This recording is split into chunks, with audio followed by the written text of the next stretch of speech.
सुकरात यूनान के एथेंस में जन्म लेने वाले एक महानतम प्राचीन यूनानी दार्शनिक, विद्वान तथा एक अध्यापक थे जो दिखने में बदसूरत थे, लेकिन उनके बारे में कुछ विद्वानों का कहना है कि वो यूनान में जन्मे सभी विद्वानों में सबसे सर्वश्रेष्ठ थे।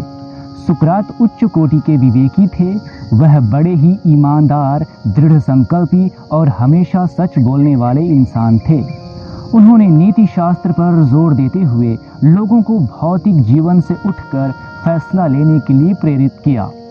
सुकरात का एक कथन जो हमें सबसे ज़्यादा प्रभावित करता है, वे कहते हैं, मैं जानता हूँ कि मैं कुछ भी नहीं जानता। सुकरात हमेशा एक सवाल के सभी संभावित उत्तरों पर चर्चा किया करते थे। वो अपने छात्रों से किसी प्रकार की शुल्क नहीं लेते थे। किसी विषय पर चर्चा करने और उसकी पड़ताल करने का उनका तरीका अद्वितीय था। एक सवाल के कई उत्तरों से अनेकों प्रकार के अन्य नए सवाल उत्पन्न होते हैं।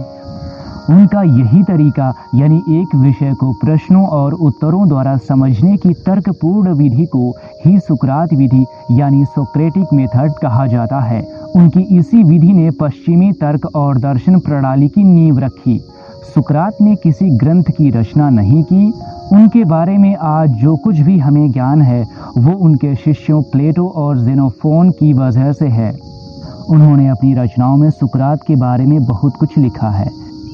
इसके अलावा ग्रीक नाटककार एरिस्टोफनीज ने अपने नाटकों के माध्यम से भी सुकरात के जीवन के बारे में जानकारी दी है।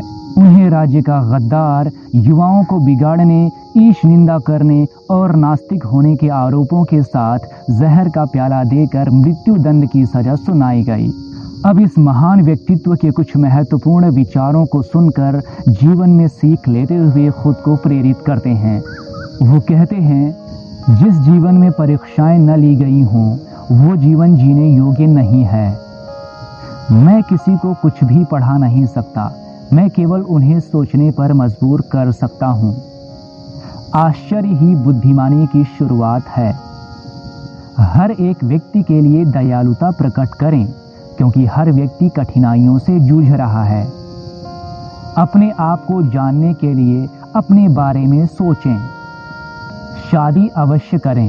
अगर आपको अच्छी पत्नी मिलती है तो आप खुश हो जाएंगे, और अगर आपको बुरी पत्नी मिलती है तो आप दार्शनिक हो जाएंगे। मित्रता करने में धीमे रहें, लेकिन एक बार जब मित्रता हो जाए तब दृढ़ और निरंतर बने रहें। शिक्षा अग्नि को प्रज्वलित करने जैसा है, बर्तन भरने जैसा नहीं। संतुष्टि प्राकृतिक धन है, विलासिता नकली गरीबी है। प्रश्न को अच्छे से समझ लेना ही आधा उत्तर है।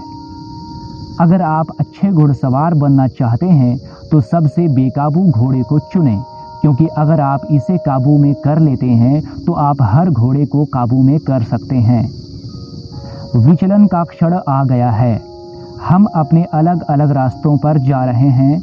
मैं मरने वाला हूँ और तुम जियोगे। इनमें से कौन सही है ये तो ईश्वर ही जानता है।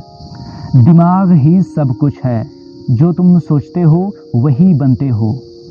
भाषा का दुरुपयोग आत्मा में बुराई को प्रेरित करता है।